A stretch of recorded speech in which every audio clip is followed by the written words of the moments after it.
now. And taking a live look outside right now, this is foggy downtown Tallahassee. Plenty of it out there. The Weather Stem camera providing this view for us, a view that you can barely see. Nice. My goodness.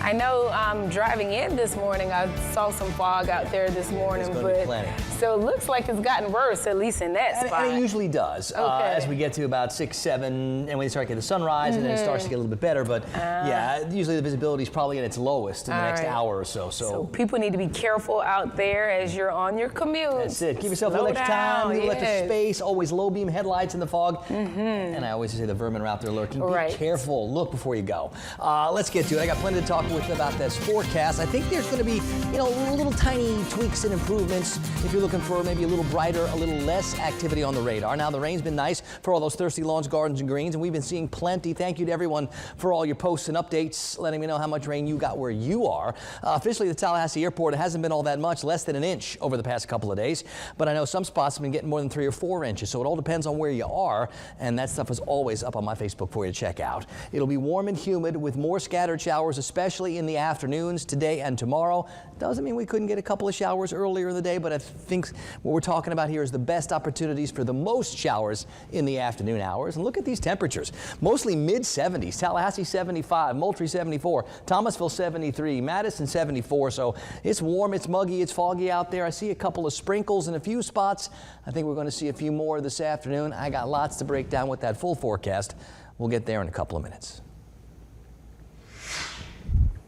Continuing coverage on the deadly shooting at Florida State. The state attorney is now seeking the death penalty against the man suspected of opening fire on FSU's campus. Phoenix Eichner is accused of killing 2 people and injuring 5 others at the student union in April. Court documents filed provide an official notice of the state's plans to seek the death penalty. It lays out multiple aggravating circumstances, including the allegation Eichner knowingly created a great risk of death to many people. It describes the capital felony as heinous, atrocious, or cruel, and suggests the shooting at FSU was committed in a premeditated manner without any pretense of moral or legal justification. We're also learning that Eichner is choosing to remain silent instead of entering a plea. Florida court rules state if a defendant stands mute, a plea of not guilty will be entered automatically. Court documents show Eichner also waived his upcoming arraignment and his right to a speedy trial. There's a case management hearing for Eichner next Wednesday.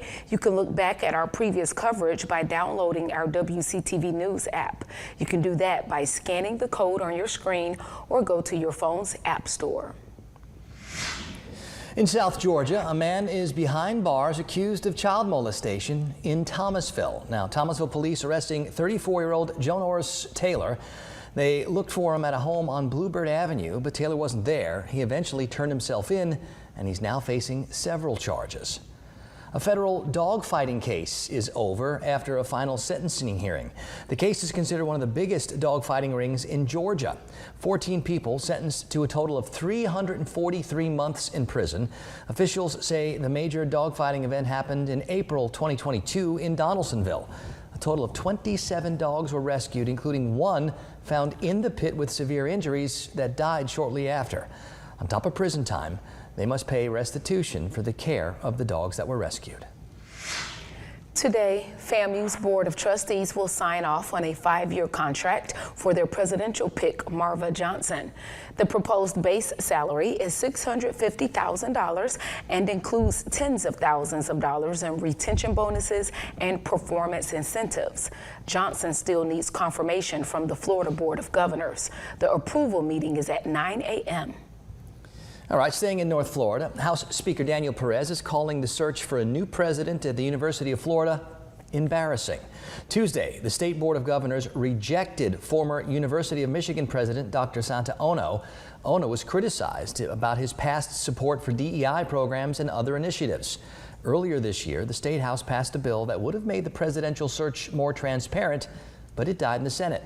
Perez says that if it was in place, the historic rejection could have been avoided.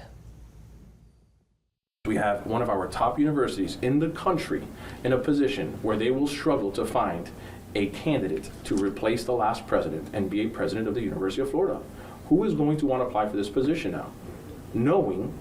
I mean, is it good or bad for the folks that you're working for right now to know that you're looking at another option? That's in real terms. Now, this was the first time that the Board of Governors rejected a university's pick for president. And you know, it's been more than a month since the Florida legislature was supposed to end this year's legislative session and pass a budget. Today was the original extended deadline, but now lawmakers are pushing back the end of session again. Our Capitol Bureau reporter Cody Butler tells us how much longer they need to finish the budget. Lawmakers officially extend the legislative session again another couple of weeks. This time they say they are confident they'll have the budget done on time. I think the legislature definitely accomplished their goal, which was to stop recurring spending and move forward in a fiscally conservative manner. The House and Senate are getting closer to closing a $4 billion budget gap. Negotiations between chambers are still ongoing, but everyone agrees it will be less than the current $118 billion budget. It will also include $350 million in permanent sales tax exemptions for Florida families. We want to make sure that we help everyday Floridians, and families are an important part of our structure, an important part of the future of the state of Florida. House Speaker Perez says details on what that would look like are still being sorted out. However, Senate President Ben Alberton says there will likely be longer yearly sales tax holidays on hurricane and school supplies. What is agreed to is the $350 million recurring, which is a new approach to sales tax holidays. We feel like that in itself is a great move for Florida families. While Republicans have been focusing on cutting taxes and government spending, Democrats are afraid that could end up hurting the state, especially since there are so many unknowns about federal spending. A third of Florida's budget comes from D.C. We need to be talking about how we're going to expand Florida's budget. We've all been given presentations about budget outlooks for the state, and we know that we are in a challenge where the state could wind up having to do deficit spending. House Minority Leader Francis Driscoll is hopeful that the budget will be finished soon. I can tell you that this drawn-out process, I don't know that this has been the best for Floridians either. The legislative session is now going until June 18th, but leaders say they're confident that they'll have the budget done for a final vote on June 16th. At the Florida State Capitol, I'm Cody Butler reporting. An abandoned fish farm is the first thing to greet you in visiting one of Leon County's largest parks. Now, county leaders say they hope to soon be able to take action to fix the structure in Woodville. Construction stalled in 2022, and it's been vacant ever since. Florida law does not allow officials to use normal code enforcement procedures to get it cleaned up. Leon County Commissioner Christian Caban says he doesn't believe the farm was ever operational, leaving what he calls an unaesthetic building in front of a large county park. But under Florida's right to farm law, county staff cannot assess fines or fees, only state agencies can. Now, if a key certificate for this farm lapses at the end of this month, Leon County can then step in. Honestly, regardless if they renew it or not, our office is going to be very loud and be against this project. It's right next to a beautiful park. It's right in our neighbor's front yard. It's in their backyard. This shouldn't be in Southern Leon County. Now, users of the park can speak at a county commission meeting next Tuesday. It's at 3 p.m. at the Leon County Courthouse. In Wakulla County, the new home of a life-saving tool has opened. It will enhance emergency care for residents and visitors throughout the area. Air Methods, the leading air medical service provider in the U.S., is announcing the arrival of AirLife Florida 1. The team is based in Crawfordville and is fully equipped to provide the highest standard of critical care. AirLife Florida 1 is equipped with the advanced medical equipment and medications required to function as a flying ICU. Officials say they're looking to bring more life-saving care to the community. All right, 6:40 now. We're going to go ahead and check in with Rob. little rocky start, foggy in a lot of spots, even still wet in some spots. But it's the weekend and we need some good news, Rob. We do. And you know what? I think the forecast is going to improve a little bit, maybe a little less all the time feeling like it's going to rain, and we'll confine those showers a little bit more to the afternoon hours today and tomorrow. And now that means it'll probably be a little warmer for a little bit longer each day, but it's plenty warm, plenty humid now. So I don't know if that's going to make a huge difference for us. I do still think we'll talk showers, we'll talk storms, and we're still going to talk more unsettled as we head towards Sunday and beyond. This morning we could see a few sprinkles try to get on in from the south and from the west, but the better chances are going to come this afternoon. It is very foggy out there because the air is so humid. We're at 75 in Tallahassee. We're at 77 in Valdosta. Thomasville is actually one of our cooler spots, and that's at 73. Dew points are at 73 and up, so it feels extra sticky and uncomfortable outside, and I don't see that changing anytime soon.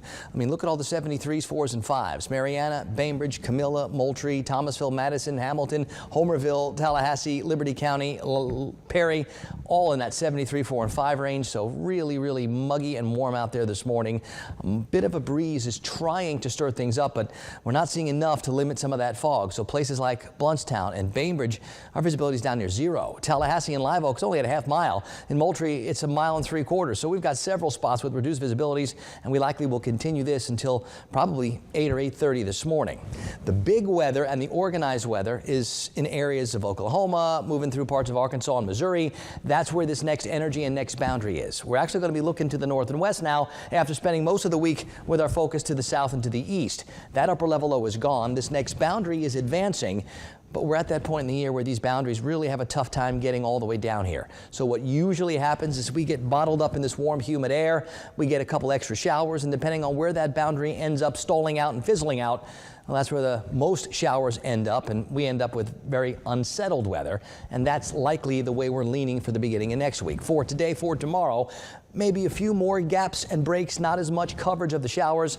And while we'll still get some rain in spots and maybe even a couple of thunderstorms in some spots, I don't think it will be as much or as many. And I think what that also means is we get a little bit warmer for a little bit longer today and tomorrow, and we'll expect those showers more in the afternoons. Now we get to Sunday and Sunday night and Monday, that boundary and where it sets up shop, that becomes the important factor in what kind of showers that we see. And we got a couple days to work on that for you. Anything that might have been starting to take shape in the tropics fizzled out and gone, so nothing out there of any consequence. On the Gulf today, southwest and west winds up to about 15 knots, seas up to about 4 feet. It's really muggy and warm. We'll keep the rain chances small this morning, but not 0. And this afternoon, maybe 50-50. We'll shoot for 90 or just into the 90s, depending on who's got a few breaks of blue in the sky and when those showers start working their magic. I think today, tomorrow, it's more about the afternoon showers. By Sunday and Monday, we start looking for that next boundary and to see where it ends up, bringing us more unsettled for more of next week.